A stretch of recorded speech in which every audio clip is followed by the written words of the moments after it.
Não importa se é a sua profissão, ou o seu relacionamento, ou a imagem que você enxerga no espelho, ou até mesmo tudo ao seu redor que você não sabe como, mas que de repente virou a sua vida. Todos nós já chegamos a algum momento em que sentimos uma forte necessidade de uma grande mudança, uma grande transformação. Ficamos com essa ideia constantemente martelando na cabeça. É hora de mudar, é hora de mudar, é hora de mudar. Mas infelizmente, somos bons demais na arte de simplesmente continuar, seguir em frente. Fazer o quê, né? Como disse Henry David Thoreau, a grande maioria das pessoas leva uma vida de quieto desespero.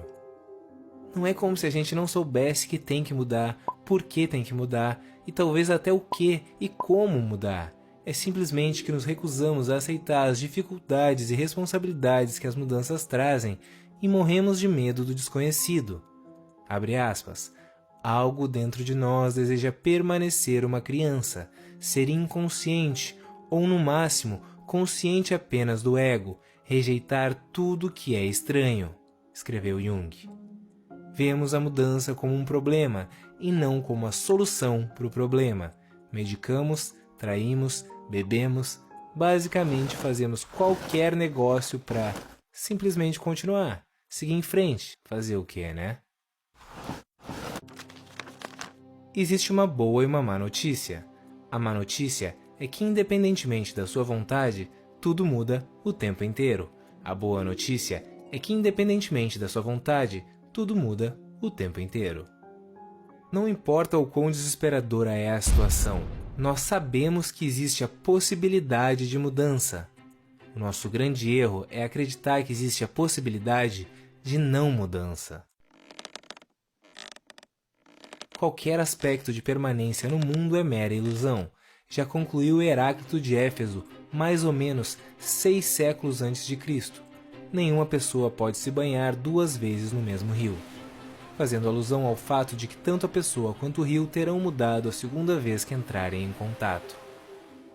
Mesmo assim, resistimos às mudanças do mundo, resistimos às mudanças das outras pessoas, resistimos às mudanças das nossas bandas, artistas e canais de YouTube preferidos, e resistimos principalmente às mudanças que acontecem dentro de nós mesmos. Mantenha isso em mente. Tanto quanto você odeia a mudança, todos ao seu redor também odeiam e vão fazer o possível para impedir que você mude. Não necessariamente por maldade, mas por medo de perderem quem você era antes de mudar.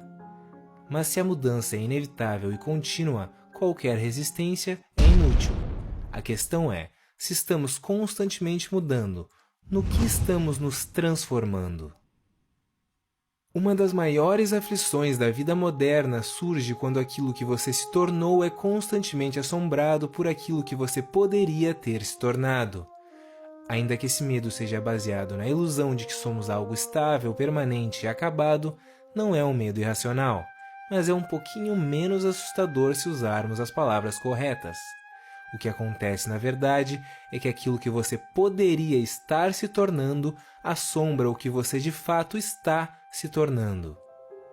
A diferença entre as duas formas de enxergar o problema é que na segunda temos a consciência de que estamos em um eterno estado de transformação, um eterno estado do que é conhecido na filosofia como devir. Isso é perfeitamente representado pelo fogo na filosofia de Heráclito, que teve forte influência em Nietzsche, um dos filósofos que mais explorou a capacidade de transformação humana. Você tem que estar preparado para se queimar em sua própria chama.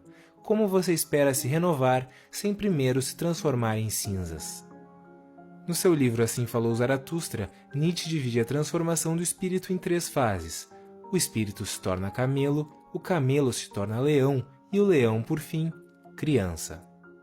Antes de qualquer coisa, Nietzsche deixa claro que a grande maioria das pessoas simplesmente segue a manada, baixa a cabeça, aceita ordens e sequer começa a jornada de autotransformação. Eles escolhem simplesmente seguir em frente, continuar, fazer o quê, né? Quem embarca na jornada começa se transformando em camelo. O camelo é forte, robusto e destoa do rebanho, mas ainda é servil.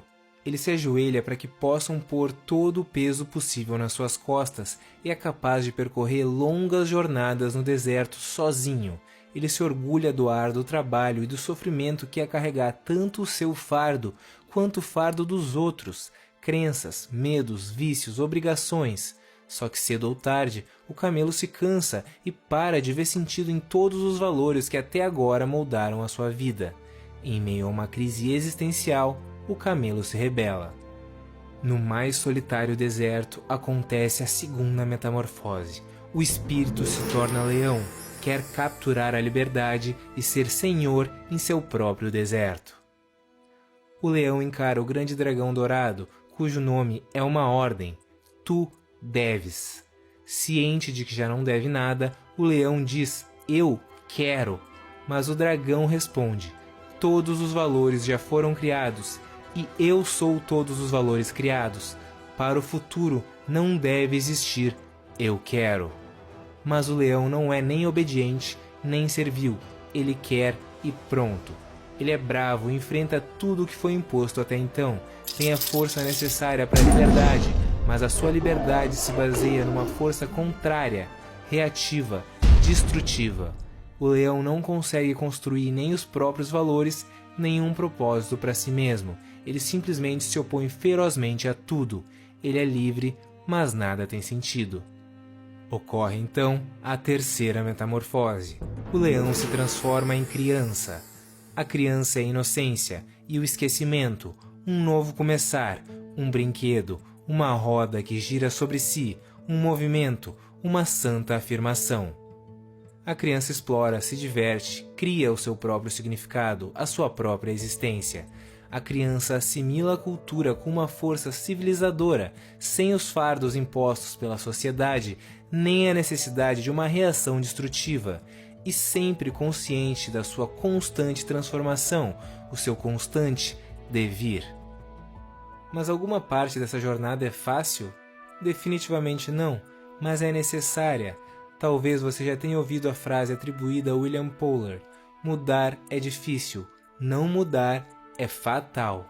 O problema principal é que sabemos o quão difícil é mudar, mas não entendemos o quão fatal é não mudar. Ou melhor, o quão fatal é acreditar que realmente podemos não mudar. Como escreveu Bob Dylan, aquele que não está se ocupando em nascer, está se ocupando em morrer.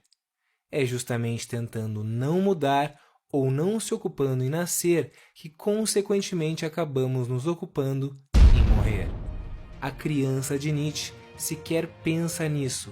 Ela simplesmente nasce constantemente, explora, brinca, vive. Quando aceitamos que tudo muda o tempo inteiro, entendemos que a capacidade humana de autotransformação é o antídoto à tragédia. Se as possibilidades assombram a realidade, temos o antídoto bem nas nossas mãos. Sem medo de contrariar o que acreditávamos ser no passado ou até de virar um estranho a nós mesmos. Como o grande poeta americano Walt Whitman eternizou em suas páginas: eu estou a me contradizer? Pois bem, então, eu estou a me contradizer. Eu sou amplo, eu contenho multidões. Dizem que em time que está ganhando não se mexe, mas time que não se mexe, cedo ou tarde, para de ganhar. Ao decorrer da vida, vamos entendendo que a verdadeira sabedoria consiste na mudança antecipada, por vontade e não necessidade, como forma de ação e não de reação.